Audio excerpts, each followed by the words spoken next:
Hello, and welcome to this installment of Illuminate Education's Social Emotional Behavior Academy. I'm Dr. Steve Kilgus, and I'm looking forward to talking with you today about the reasons for which we might conduct social, emotional, and behavioral assessment in schools. First, let me tell you a little bit about myself. I'm an associate professor in the school psychology program at the University of Wisconsin-Madison.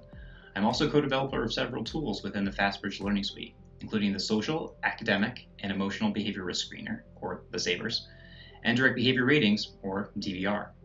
I've been working to develop and validate these and other measures over the past 15 years. I'm excited to share my experience and provide some guidance regarding how you can make SEB assessment work for you and your school. Now, let's dive in. Schools are increasingly adopting multi-tiered systems of support to promote student social-emotional learning and positive behavior. The strategies embedded within these systems are intended to increase social-emotional skills, reduce problem behaviors, and promote academic achievement. Social, emotional, and behavioral assessments play a key role in achieving these outcomes. There are common questions that educators can answer via social, emotional, and behavior assessment. First, how effective is our universal programming? That is, how effective is it at reducing the percentage of students who are at risk within our school and therefore need additional support? Second, which students are unresponsive to this programming? The answers to this question help us to understand which students need additional support beyond what's available universally at Tier 1, say at Tier 2 or Tier 3. Third, which supports are most appropriate for these unresponsive students? That is, what does our data suggest which supports are going to be most appropriate in reducing their concerns over time? And then finally, are students responding to the supports we're providing, and are they moving in the right direction? There are three primary forms of social emotional behavior assessment through which we address these four questions. First of this is universal screening, also problem analysis, and progress monitoring. We define universal screening as the evaluation of all students in a school or district to identify those exhibiting risk for social emotional behavior concerns.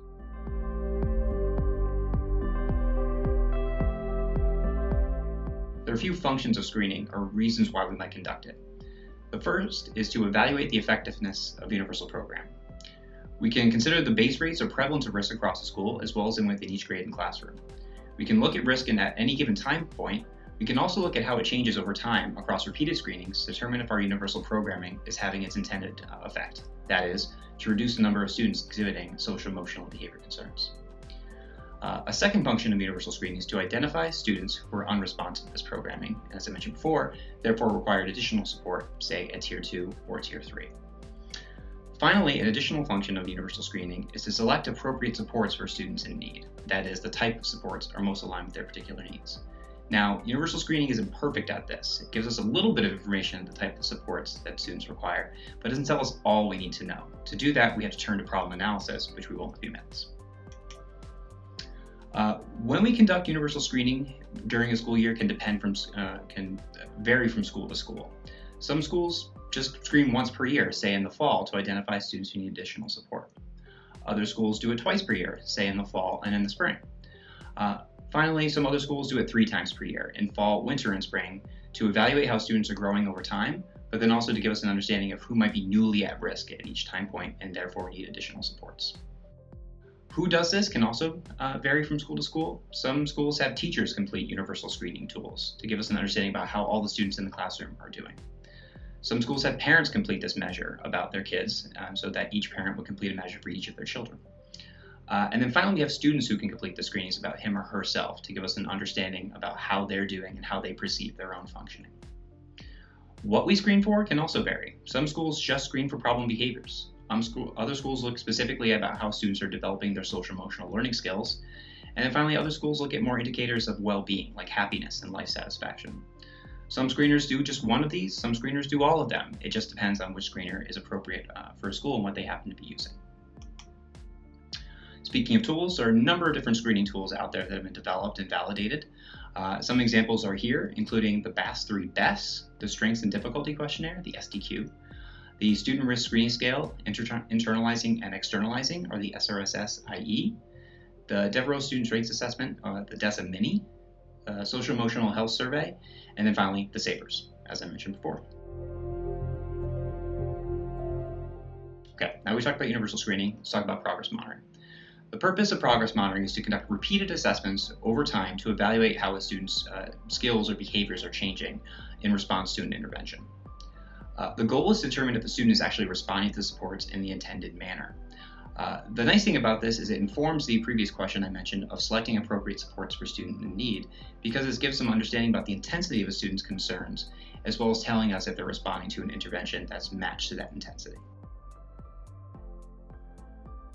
When we conduct progress monitoring can vary.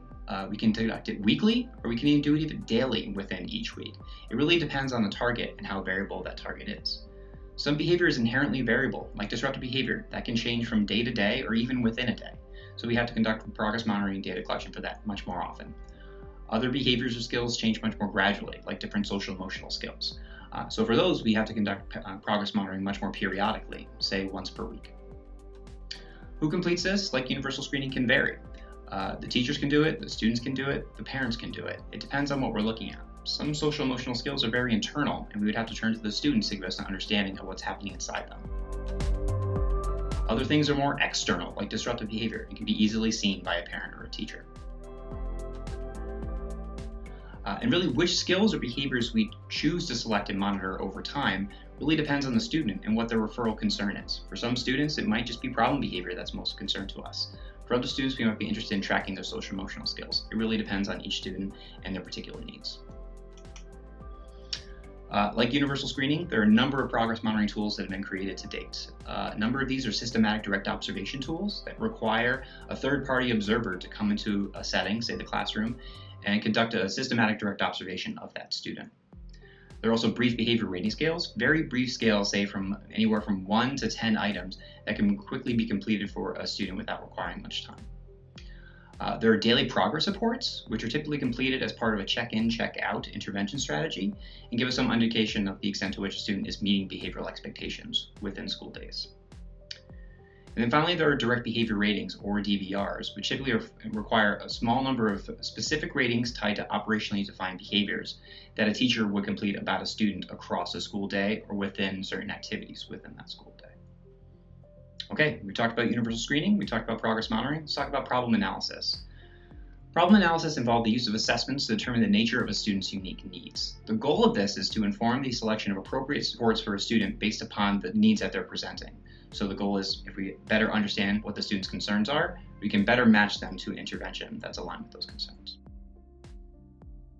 We typically conduct problem analysis after we have some understanding of which students need additional support. Say, after they've been flagged in a universal screener, we conduct problem analysis assessments to inform our selection of an intervention for those students. We can also have a number of different people complete these problem analysis assessments. Like with progress monitoring and universal screening, they can be completed by teachers, students, or parents. What problem analysis looks like really depends on the level of difficulty or the tier at which the student is being served. Typically at Tier 3, problem analysis can be pretty time intensive, involving the use of multiple assessments that are completed by multiple individuals across multiple settings. At Tier 2, for less intensive behavior, this typically can be done by a single assessment completed by one individual, with the notion being that intervention is less intensive, therefore our assessment can also be less intensive. And then finally, it depends on which intervention we're trying to inform, determines which type of problem analysis we should be completing. So for example, if we're trying to implement an instructional intervention where we're teaching students specific social emotional skills, we would complete a skill assessment that would tell us which skills the student is yet to develop, and therefore we should try to instruct for them.